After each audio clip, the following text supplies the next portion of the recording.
Mugamba mutya abali ku channel yaffe eyitibwa LN256 mugende mu maaso n'ogyegattako. Olunaku olwaleero njagala tulabe enkola gy'okola mu paani. Abamu bamuyita kabalagala, abalambulugunya. Njagala tulabe enkola gy'okola mu paani. Tufune endiizi, oyo ayitibwa ndiizi. Bika by'amatooke naye oyo yayitibwa ndiizi mu Luganda. Gaba menvu oba sweet ndiizi bw'atyo bw'ayitibwa. Aba awoomerera nnyo. Tufune n'akawunga ka muwogo. Kawunga ka muwogo obeera ng'okasengejjamukko nga bw'olabye akasengejja. Ofune ne soda by cup, carbonate soda mufune naye tugenda mmukozesa. Kati beera ng'ofuna akasefuliya akatukulu oba akantu konna, beera ng'osusa amenvu ago ng'ogateeka mu kantu ako k'ofunye. Tugenda kukozesa ndiizi. Ndiizi akola bulungi nnyo paani n'abeera muwoomu nnyo nnyo. Susa amenvu ago nga bw'ogateeka mu kantu ako. Kati bw'omala okususa amenvu nga bw'olaba nga bw'entyo nga bwe nkikoze, nkusaba obeere ng'ofuna akawunga. Funa akawunga ka muwogo ke tukozesa, ke bayita akawunga ka muwogo. Kakola bulungi nnyo paani. Bw'omala okukagatta mu menvu ago g'omaze okususa, beera ng'oteekamu soda by cup. Bwe bamuyita soda by cup oba carbonate soda kale. Teekamu ntaddemu eggiika emu bw'eti eba emala mu kusinziira amenvu ge nkoze. Nkoze buwagu 3 bwe nkozeemu paani oyo, ate ne nfuna ne afu y'akawunga ka muwogo. Yuuyo ndowooza olaba, beera ng'okanda bikande binyigenyige oba kye bayita okukanda. Bikandire ddala nga bw'oyongeramu kawunga ka muwogo okande paka bw'olaba ng'akawunga ako nga tebikyakwatira mu ssefuliya nga bw'olaba. Awo biba biyidde bulungi ebyo by'oli mu kukanda. Tugenda kukola paani nga bw'olaba. Kati awo ebeera eyidde bulungi, biba biyidde bulungi. Beera ng'obikkako nga bw'olaba, bikkako bulungi nnyo. Kati awo tutandike okusala paani waffe.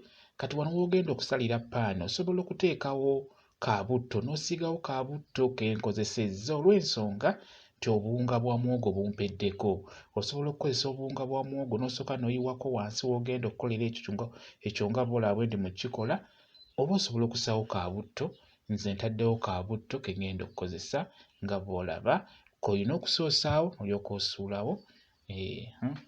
Kati tandika okusalaasala paani gw'oyagala. Funa akakopo nga bw'olaba, kola bw'otyo. Kisinziira bunene bwa paani gw'oyagala. Beera ng'osala paani wo. Bw'omala osooka oggyeko ebyamabbali byonna byonna nga bw'obiraba. Beera ng'oggyako bupaani nga bw'obuteeka ebbali. Ggyawo bupaani nga bw'obuteeka ku lusaniya ebbali wali. Ky'oba olaba nti nkugambye soosaayo kaabutto wansi oba osoosewo akawunga ka muwogo akatinitini, paani ono abeere nga tajja kulemera wansi, ng'abeera ajja kuvaawo bulungi nga bw'olaba. Kikole bw'otyo. Beera nga osalaasala sayizi ya paani gw'oyagala nga bw'omuteeka ebbali. Kati bw'omala okukola paani wo nga bw'omulabye, leeta essefuliya teeka ku kyoto, teekamu butto. Beera butto wamala okucamuka bulungi nnyo, beera ng'oteeka mu paani waffe gwe tusaze nga bw'olaba. Kati awo kiba kiwedde, awo obeera otandise okusiika paani. Ndowooza omulaba, omusuulamu eno nga bw'omukyusakyusaamuko. Bw'aba ayidde nga bw'omulaba, beera ng'omuggyamu ng'omuteeka ku kasaniya oba ng'omuteeka ku kantu konna. Tuddemu tukitunuulira ekintu ekyo.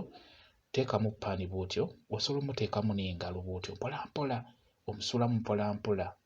Olina okubeera omwegendereza butto obutakwokya ngalo. Muteekemu mpola. Bw'omala mukyuse. Mukyuse bw'otyo aleme kusiirira ate nnyo eno wansi. Obeera olina omumukyusakyusa kale. Bw'omala omukyusa, bw'olaba ng'akyuse kkala bw'otyo nga bw'olaba, ebiseera ebisinga abeera ayidde.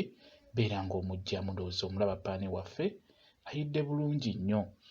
Kati awo kiba kiwedde, obeera omaze okukola paani wo.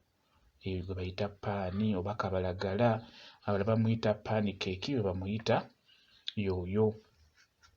Paani oyo gw'okoze mu buno bundiizi abeera awooma nnyo, aba awoomerera bulungi. Ekirala, soda by cup teekamu katini, toteekamu mungi. Onaateekamu omungi ajja kulema okusiika, ajja kulemera mu ssefuliya eyo. Teekamu ka soda by cup nga katini. kiyambako paani oyo okubeera ng'abeera mugonvu, ekirala abeera awooma. Paani agenzeemu akantu ako abeera awooma bulungi, ekyamazima ekyo mbabuulira. Ndowooza omulaba paani waffe abeera agonda bulungi nga bw'omulaba, ate ekirala abeera muwoomu. Bwe kityo bwe kiri, tutunuulidde enkola gy'okolamu paani, bw'otyo bw'olina omukola. Weetegereze vidiyo yaffe, paani agenda kulabikira ddala bulungi nnyo nga bw'omulaba singa onaaba omukozi bw'otyo. Bwe kityo bwe kiri.